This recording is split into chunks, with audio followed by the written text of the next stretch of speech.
People always say, family never turns on you. They're wrong. Because mine did.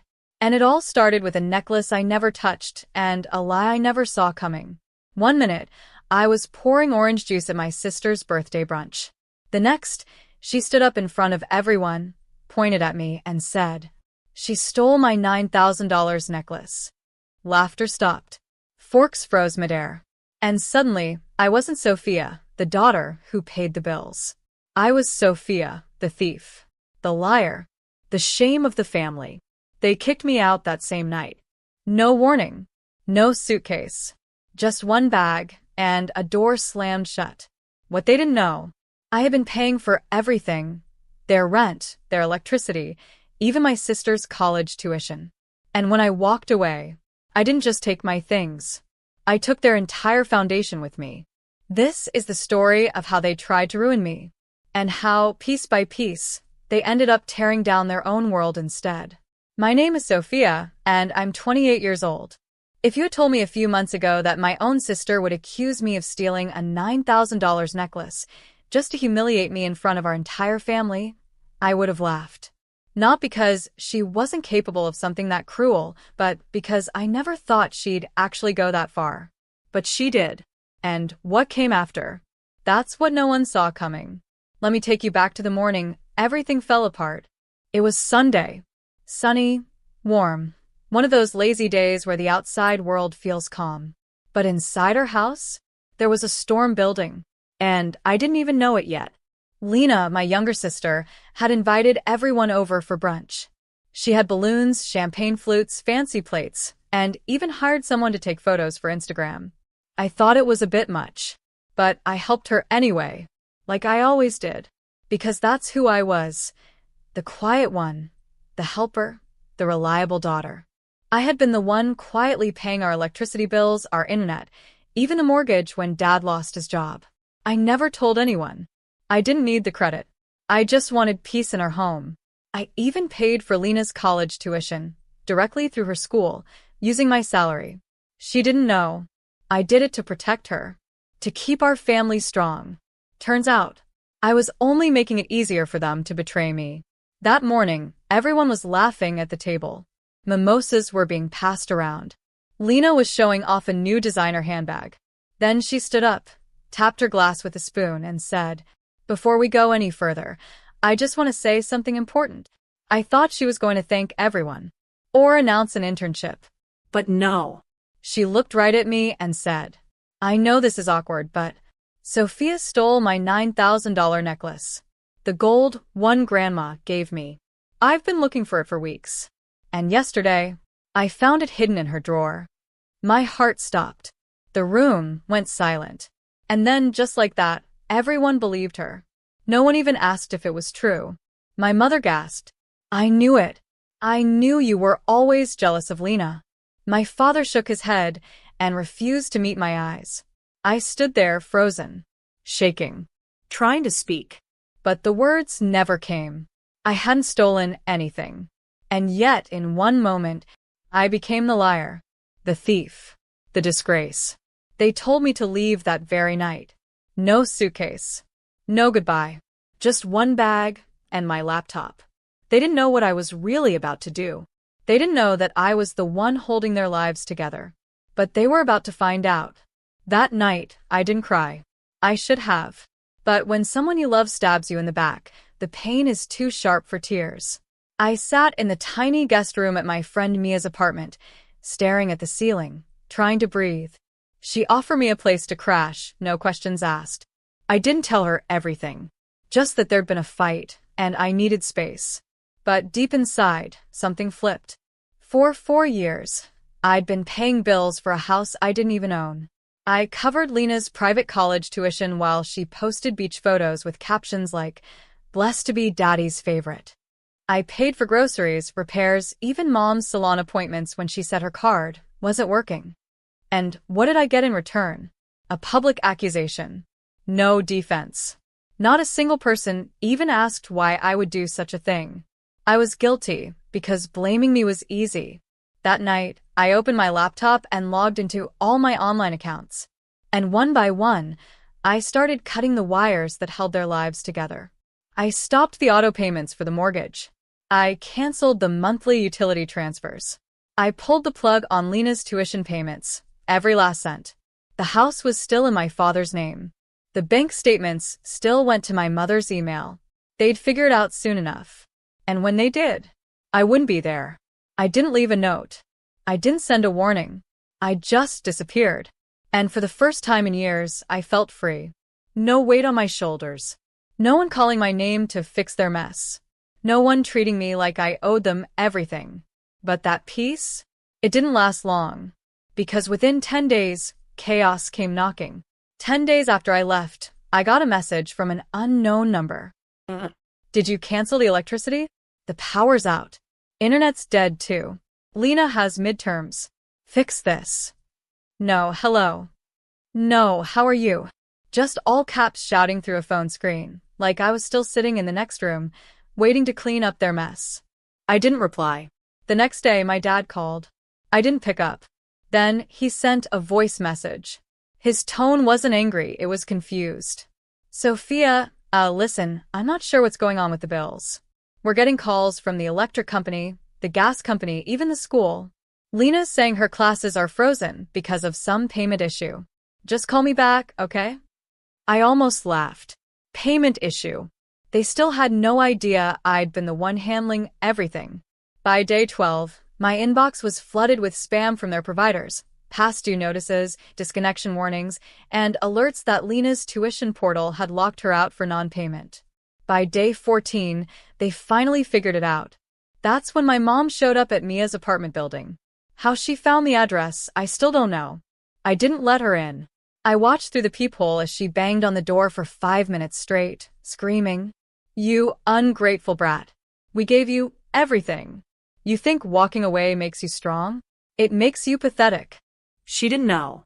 She didn't know they were the ones who had taken everything from me. She didn't know I had been paying for the air she breathed and the food she plated for her Instagram stories. And I wasn't going to explain it. But life has a funny way of letting the truth out, even when you stay silent. Because just 2 days later, I got a message that changed everything. It came from Jasmine, our neighbor. And it came with proof. Jasmine had always been kind. She lived 2 houses down from us, a middle-aged single mom who ran a small photography business. When we were little, she babysat Lena and me when our parents were too busy. I hadn't spoken to her in months. So when her name popped up in my DMs, I almost ignored it. But the message preview stopped me cold. "Sophia, I need to show you something. I heard what Lena did to you, and I have proof she lied." My heart started pounding. I opened the message. She had attached an audio clip. It started with faint laughter, girls' voices, music in the background. Then Lena's voice, clear as day. Of course I planted it in her drawer. I needed people to see her for what she is. Mom always says Sophia acts so perfect, but let's see how perfect she looks when she's kicked out. I froze. My ears rang.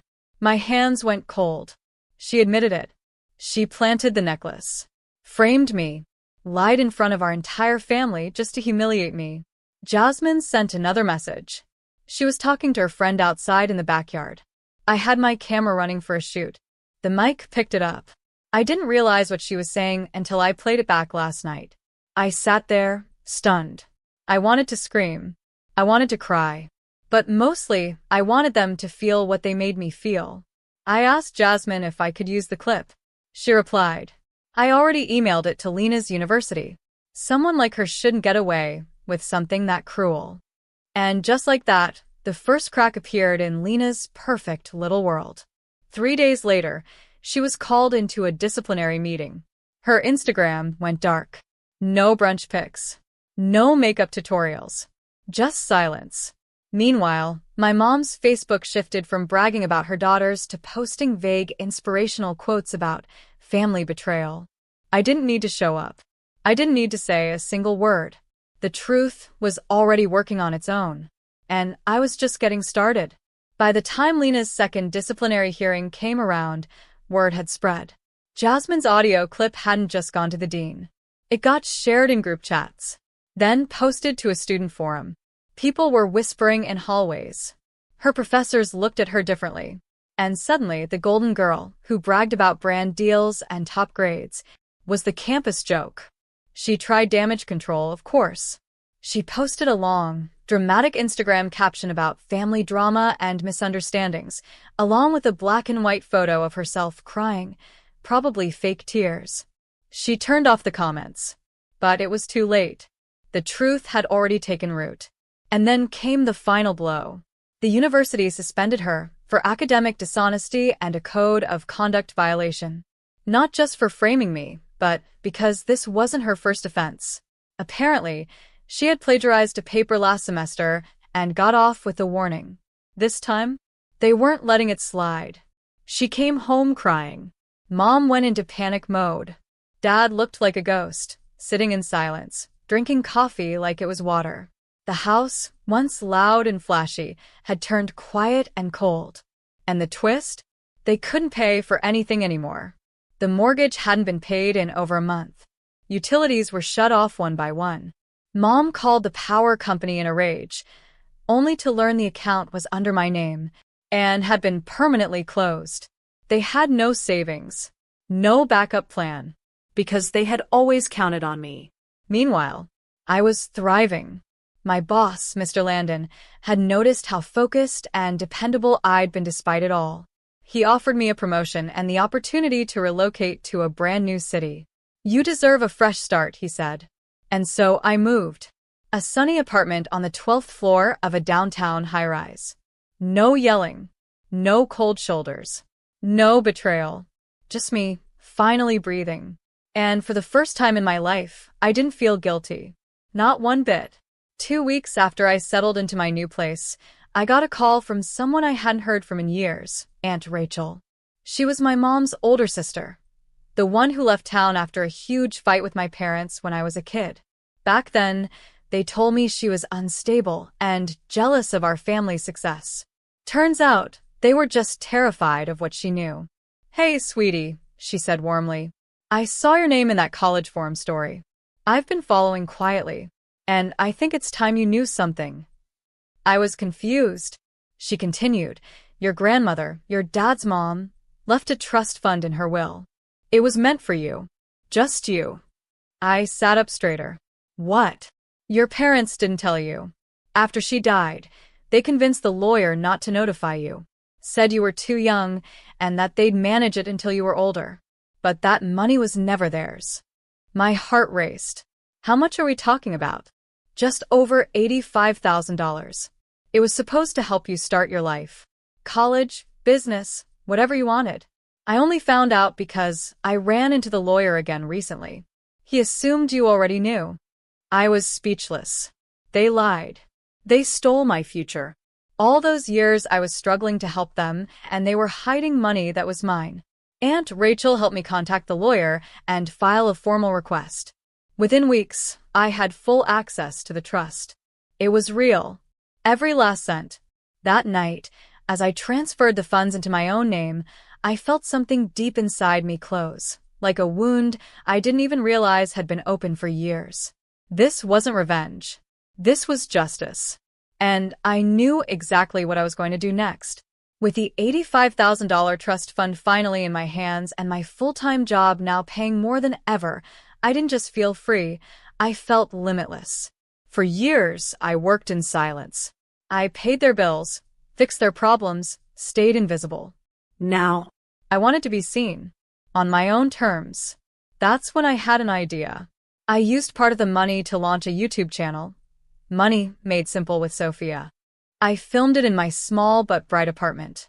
My first video was called, They Called Me a Thief, but I Was the One Paying Their Bills. It blew up overnight. Thousands of people, especially women, started commenting. This is my story too. You're so brave for walking away. They don't deserve you. I started teaching financial basics. How to budget, how to spot toxic financial manipulation, how to leave when you're being used. Sponsors started reaching out. So did podcasts and blogs. My story became more than just mine. It became a voice for people who were tired of being the family doormat. And my parents? They eventually sold the house. Couldn't afford to keep it without my income. Lena tried starting a new social media account pretending to be some kind of self-care coach. It didn't last. No one forgot what she did. Reputation is harder to rebuild than a bank account. One day, I got a text from my mom. Just 5 words. "Can we please talk, Sophia?" I never replied, because I no longer needed closure from people who once threw me out like garbage. I had found my peace. Now, every time I turn on my camera, every time I press upload, I remember the moment she said I stole her necklace. And I smile. Because in trying to tear me down, they built the strongest version of me I've ever known. They kicked me out. So, I built a kingdom. And this time, no one is allowed to steal it. It's been almost a year now. A full year since I was kicked out of my childhood home with nothing but a backpack and a bruised heart. A year since I was called a liar, a thief, and a burden by the very people I had been sacrificing everything for.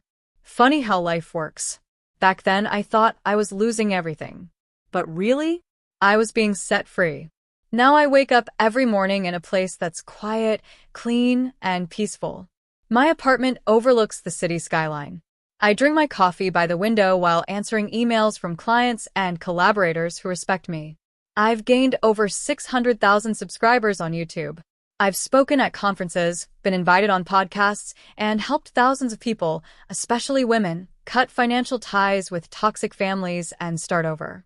Sometimes, I hear through extended family that my parents watch my videos in secret. Lena too.